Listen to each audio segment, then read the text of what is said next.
Il était une fois, dans un petit village de Laponie, vivait la famille Schmitt avec Stéphanie et Florent, présidents de l'association Maison d'Espoir et parents de 2 enfants, Angélique et Mehdi.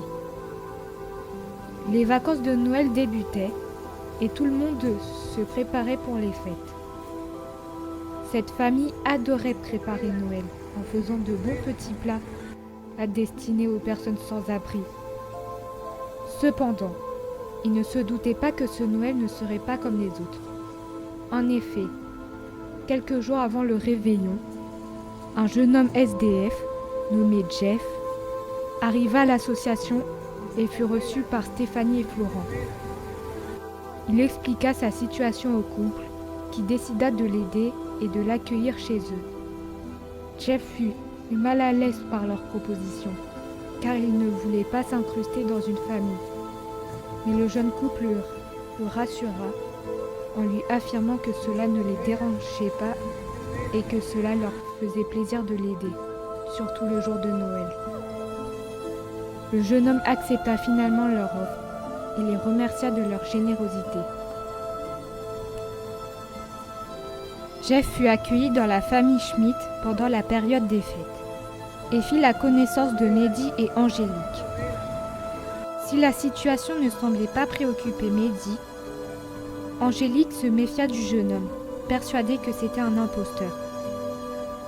Pendant que Florent l'installait dans la chambre d'amis, la jeune fille partagea ses craintes avec sa mère. « Maman, pourquoi tu accueilles des personnes que tu ne connais pas ? C'est quelqu'un de dangereux, » affirma Angélique.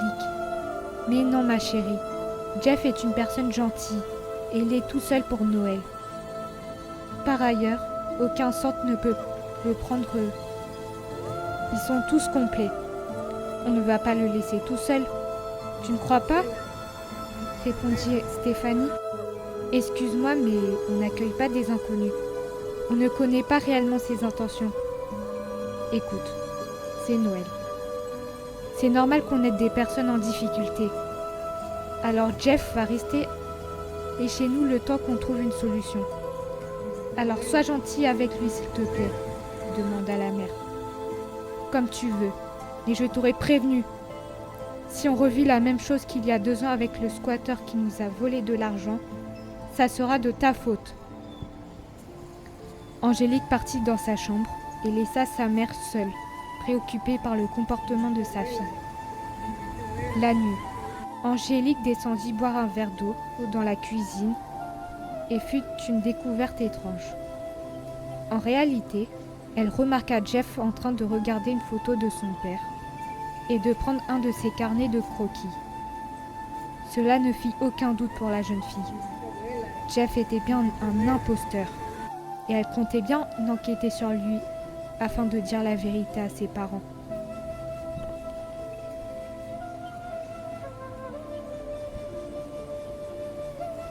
Le lendemain matin, toute la famille prit le petit déjeuner ensemble et l'atmosphère était tendue entre Angélique et Jeff.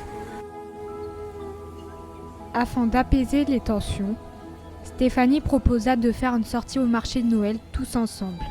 Mais la jeune fille refusa d'y aller, prétextant qu'elle doit aller voir un ami pour faire un exposé. Elle regagna ainsi sa chambre et ignora Jeff qui se sentait rejeté. Toutefois, le couple le rassurèrent et lui expliquèrent que leur fille est une personne gentille et qu'elle avait besoin d'un temps d'adaptation. Pendant que toute la famille partait pour le marché de Noël, Angélique décida de mener son enquête sur le SDF en faisant des recherches sur Internet. Elle découvrit ainsi que Jeff était un ancien drogué sorti de prison et qu'il avait été victime d'un incendie il y a quelques années. Même si la jeune fille fut touchée par l'histoire du jeune homme, elle resta méfiante par rapport au fait qu'il ait consommé de la drogue. Par conséquent, elle décida d'aller à l'endroit où avait lieu l'incendie afin d'avoir plus de renseignements. Elle interrogea des voisins qui lui expliquèrent que 2 petits garçons avaient été gravement blessés et qu'ils n'avaient pas été pris s'en charge dans le même hôpital. Après avoir obtenu assez d'informations sur Jeff, elle décida de rentrer chez elle pour le confronter.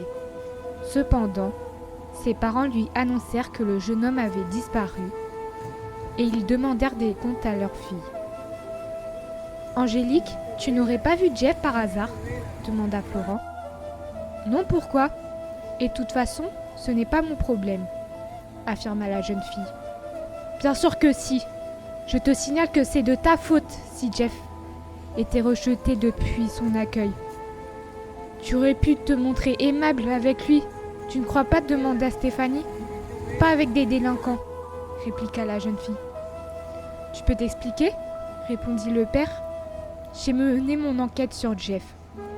C'est un ancien drogué qui est sorti récemment de prison et il a été victime d'un grave incendie il y a quelques années. D'ailleurs, la nuit dernière, je l'ai surpris en train de prendre un de tes carnets, papa, raconta Angélique. C'est impossible, je n'arrive pas à le croire, déclara Florent stupéfait.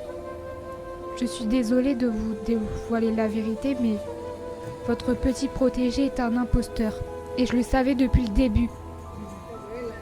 Ne t'inquiète pas, ma chérie, on va le confronter sur tes découvertes. Mais le plus important est de retrouver Jeff sain et sauf, répondit la mère. D'accord, répondit la fille. Florent, Stéphanie et Angélique attendirent le retour de Jeff, mais aucune nouvelle du jeune homme. Le lendemain matin, Jeff revient chez la famille Schmidt après avoir passé la nuit dehors. Il se retrouva confronté face à eux. « Jeff, on s'est inquiété pour vous. Vous étiez où ?» demanda Stéphanie. « J'ai passé la nuit dehors, car j'avais besoin de réfléchir un peu, » répondit Jeff. « Je suis désolée si je vous ai inquiété. »« Dis plutôt que tu voulais faire du mal à mon père » déclara Angélique. « Non, pas du tout. Ce n'est pas ce que tu crois, » affirma le SDF. « Ah bon ? Pourtant, l'autre soir, je t'ai surpris en train de regarder une photo de mon père et de regarder l'un de ses carnets. D'ailleurs, j'ai fait des recherches sur toi et je sais que tu es un ancien drogué et que tu faisais partie des victimes de l'incendie dans le village de l'arrière-pays.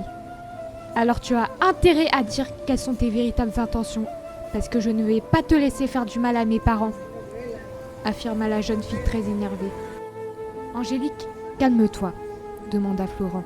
« Laisse Jeff s'expliquer. » Face aux accusations d'Angélique et les doutes de Florent et Stéphanie, Jeff passa aux aveux.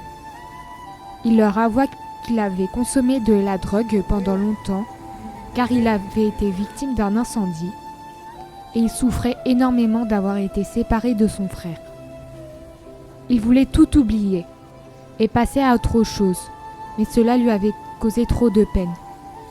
Par conséquent, il s'était donné comme objectif de retrouver son frère, qui est, en d'autres termes, Florent.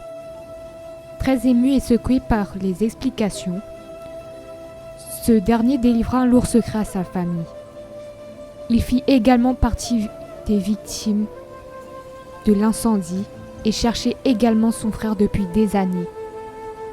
Ainsi, les deux jeunes hommes furent très émus de se retrouver et ne pensaient pas qu'ils se retrouveraient après des années. Cela leur a causé un flash. Les deux frères s'enlacèrent dans les bras sous les regards émus et stupéfaits de Angélique et Stéphanie. D'ailleurs, la jeune fille en profita pour s'excuser auprès de Jeff pour ses accusations, mais il n'en tient pas rigueur car il avait compris qu'elle voulait protéger sa famille.